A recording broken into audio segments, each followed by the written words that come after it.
Ikaw, may anak ka na, yan na sa'yo. Tsaka yan. So, dito naman sa ating dalawang inahin. Ito, kinubera ni Joel kasi kanina nakapondo ulit.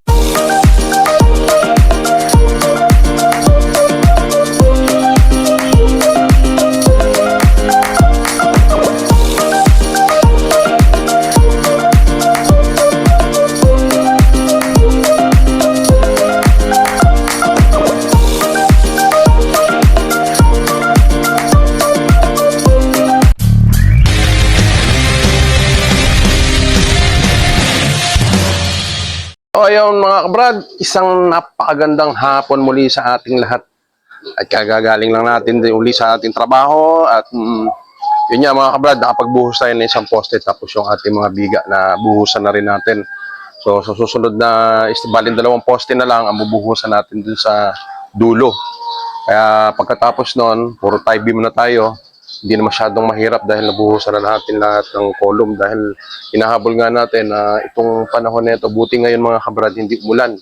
Kaya nabuhusan natin yung ating poste. So ngayon, nandito na naman tayo ulit sa ating mini farm. Ngayon naman mga kabrad, dahil marami na tayo Madre de Agua, pipitas natin ng Madre de Agua yung ating mga inahin. Yan, tara. Sabit muna natin. So ngayon mga kabrad, ayun, napakarami Madre de Agua. Pipitasin muna natin para ibigay natin din muna sa ating mga inahin. Kumbaga, kumain naman na sila.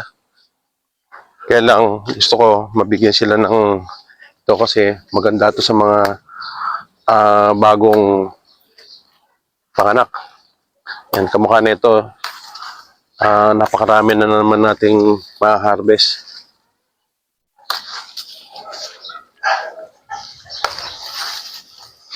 Napakaganda sa mga buntis to or sa mga bagong panganak mga kabrad.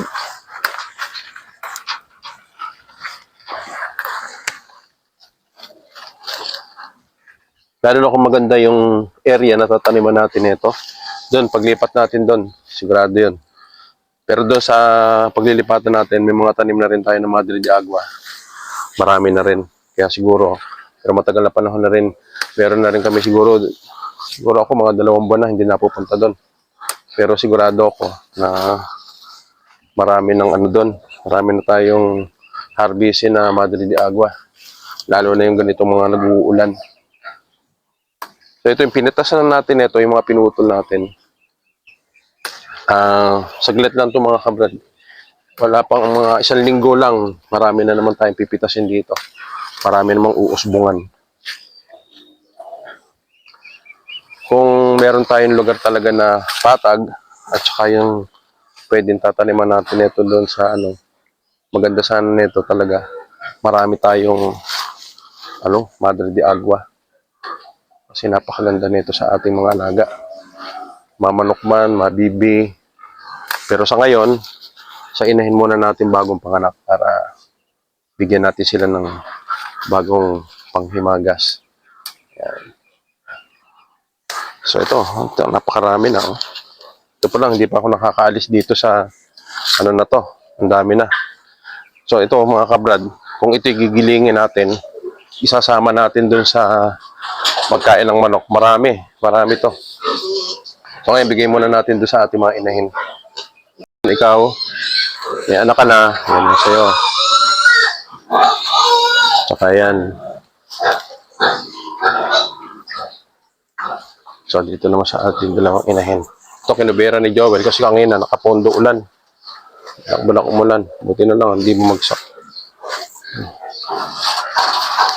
Ayan. Paborito ng ating mga baboy.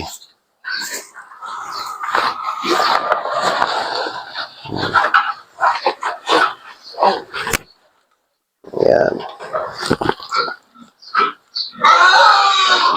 So may kadiliman mga kabrad dahil ito nga, sinamprato ni Joel.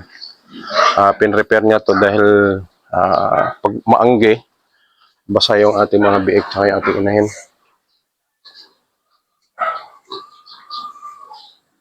So dito naman mga kabrad sa ating mga native. Meron tayong may nagtatanong na pares. So bukas, baka mabigay natin tong isang babae at saka isang lalaki. Ayan. So, pitas din natin sila ng Madre de Agua. Lalo na yung native, yan ang mga paborito talaga. So, pitas muna natin sila.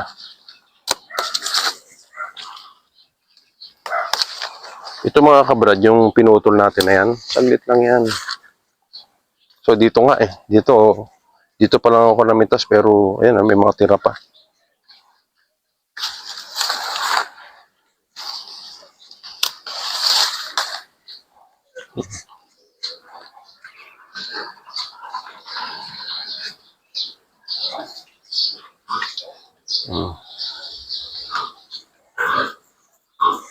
Hmm.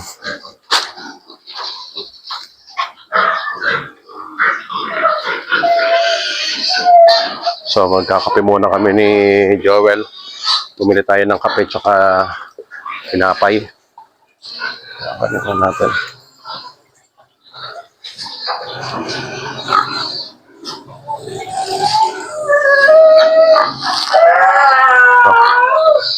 Merienda muna kami.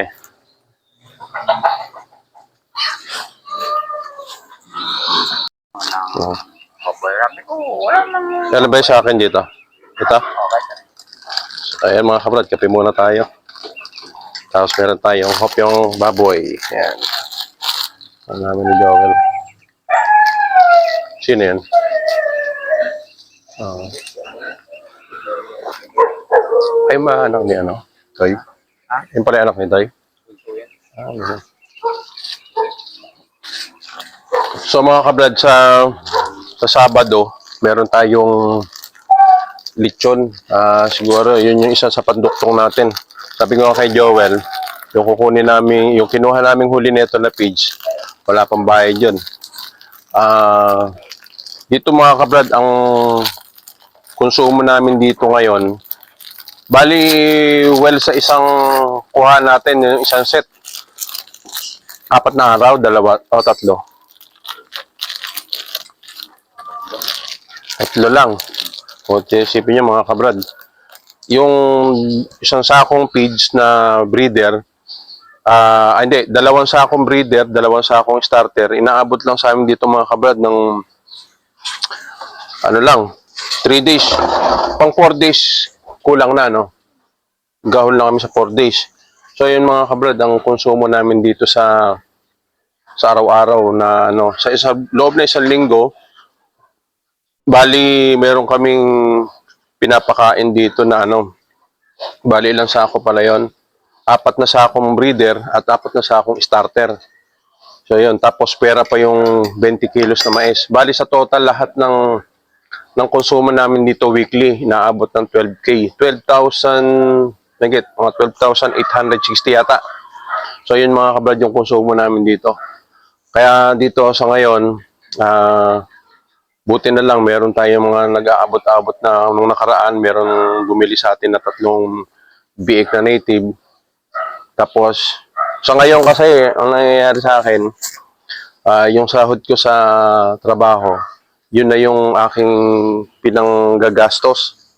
Dahil meron tayong mga inaalagang partner dito na kailangan natin tustusan. Hindi naman natin po pwedeng anihin, jetahin. Lalo na pag partner, kailangan bigyan natin yung todo nila sa pagkain. Kaya umuubos kami rito sa isang linggo, 4 na sakong starter. At saka 4 na sakong breeder. Pero yun naman breeder natin mga kabrad, kasama na dun yung sa mga inahin natin, sa mga native. Yung starter naman natin, totally talaga puro sa ano yun, sa partner natin. Hinahaluan lang namin ng konti dito sa ating mga biik na native. Yun ang hinahaluan lang natin ng konting starter. So ngayon dahil sumusulpot na yung ating mga Madre de Agua, pwede na nating haluan ngayon yan pagka ano. Yun nga lang, dahil sira yung shredder namin, mamano-manohan namin. Minsan mag-ano kami ni Joel. Ang sira siguro ng motor lang, ano?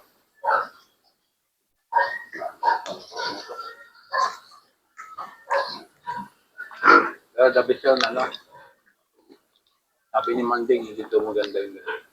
Ganong klase motor? Kailangan yung bibili mo yung ito yung hilingan ng itim motor. Kasi nababasay. Yung kanya kasi, makina. Hindi, pwede naman yun. Nilagyan ng salo. Kasi doon naka-design yun. Na, Nilagyan ng cover. cover. So, Sabi ni Man. Meron daw dati siya nung gano'n. Nasulit ko. ang kasing shredder namin mga kabrad, dahil nung mga nakaraang ulan nun, siguro nabasa. Kaya, yung ginamit ni Joel, umusok. Kaya hindi na tayo, sa ngayon, hindi tayo nakakapag-ferment.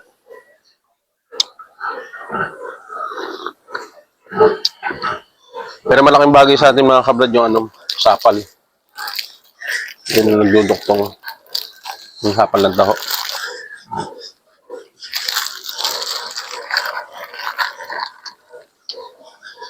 Ganun kabrad. Kaya medyo may kabigatan ng namin ngayon yung konsumo dito ni Joel pagdating sa pagkain ng ating mga alaga. 12K. Pero kahit paano, na isusurvive namin. Yun nga lang, kasama na yung sahod ko ron. Parang ang nangyayari ngayon, para akong nag-iipon lang na wala akong matitira sa sahod ko, pero napupunta dun sa ating mga alaga. Parang nagsisavings na lang tayo. Kasi meron tayong partner. Tapos may bagong baba tayo ngayon mga kabrad, ng mga native. Siyempre pagka ganitong edad, hindi pa natin pa pwede silang ipakainin ng yung may sapal ng taho. Kailangan may breeder ay starter.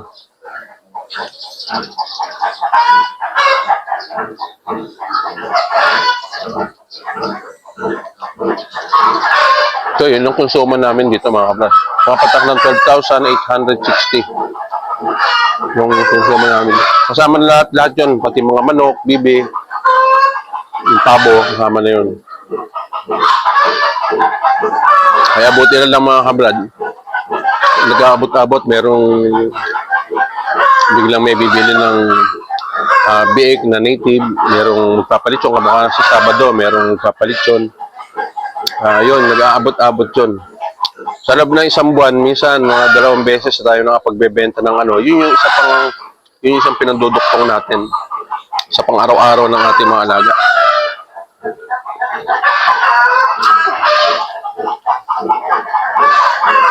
Kaya kung ikay ganitong karami ang alaga mo, tapos wala kang trabaho, wala kang nakalaang budget para sa kanila, wala. May problema tayo mga kabrad. So dito nga lang, buti na nga lang at malakas tayo sa taas.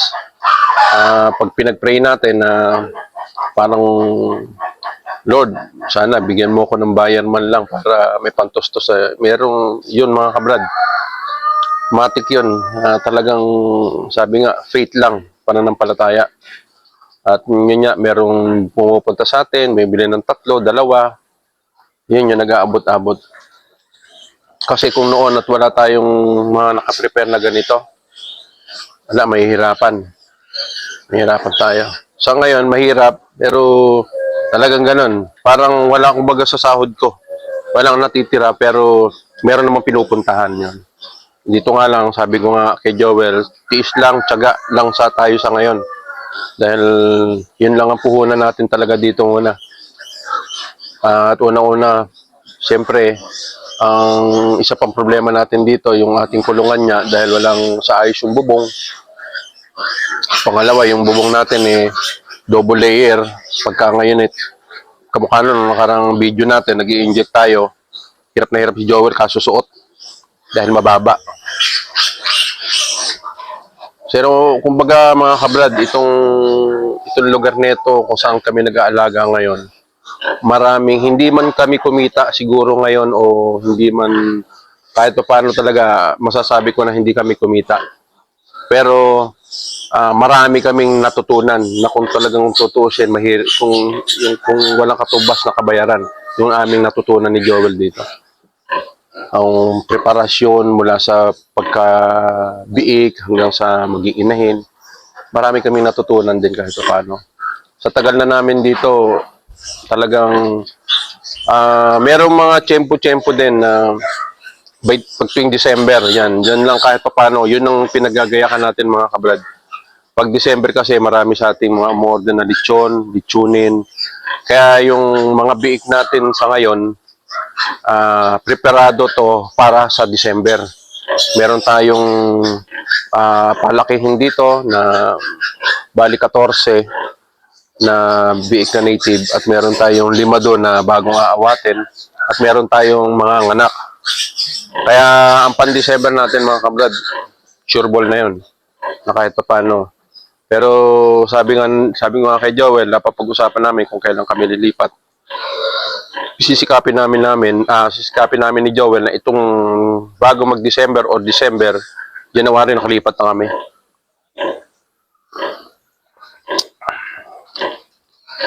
Talagang patyagaan lang.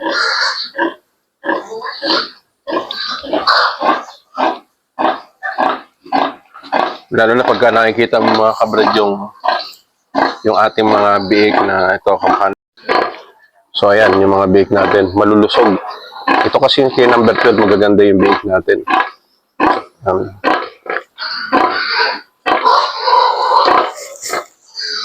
Tapos ito pang ating mga native natin.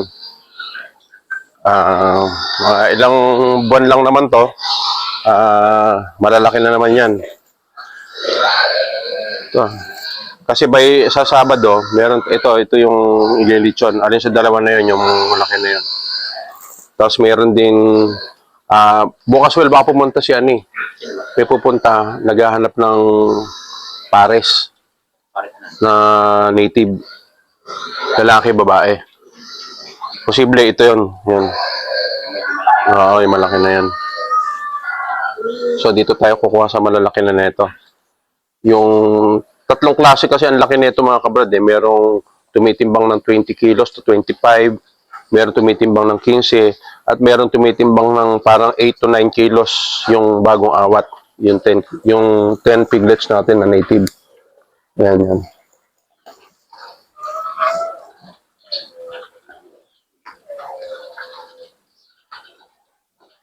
So ayan mga kabrad, tagumpay na maghapon sa ating lahat. Salamat sa mga suporta ng ating mga subscriber dyan, sa mga comments. Siyempre, kumbaga, tayo dito sa pagpa-farm, ang kailangan lang talaga natin dito, tiyaga at saka yung bang marunong kang magpasensya, ay yung ibang tipo bang, lalo na pagka yung nung nakaraan, meron tayong namatay na biik. Sabi ko, wala naman tayong magagawa. Sabi nga ni Joel, kaya rin, namatay yung ganito natin, namatay isa, dalawa, tatlo. So, ano magagawa natin, di ba? Kaya talagang ganun. I-accept mo yung mga ganung pangyayari sa mga alaga mo. Dahil yan, unang-una, may buhay. Hindi natin hawak ang buhay niyan. Ang kailangan lang natin, sabi ko nga sa kanya, tiyaga. At tapos yung tiis lang. Kasi nga, kaya sinasabi ko sa kanya magtiyaga, pagtiyagaan niyang palitan ng beddings, yung dayami. Kasi pagka ang ating biik nalamigan, doon nag-uumpisa magtae. Kaya ang ginagawa ni Joel, napalit siya ng beddings. Tapos pagka yung kamukha nag-cover siya, kinoberan niya yung paikot ng ating mga bagong panganak na inahin. Kasi ang nanganak natin sa ngayon, 4 na. Kaya yun ang binabantayan ni Joel. Tapos yung deadly pa ng ating inahin, pinupunasan pa niya yun, tsagain mo. Yun. Yung tiis naman, yung tiis na kung ano man yung bigat at hirap na kanyang nararanasan, talaga tiis lang. Sabi nga, pag may tiyaga, may nilaga. Yun lang naman talaga. So ayan mga kabrad, muli maraming salamat sa ating lahat. God bless po.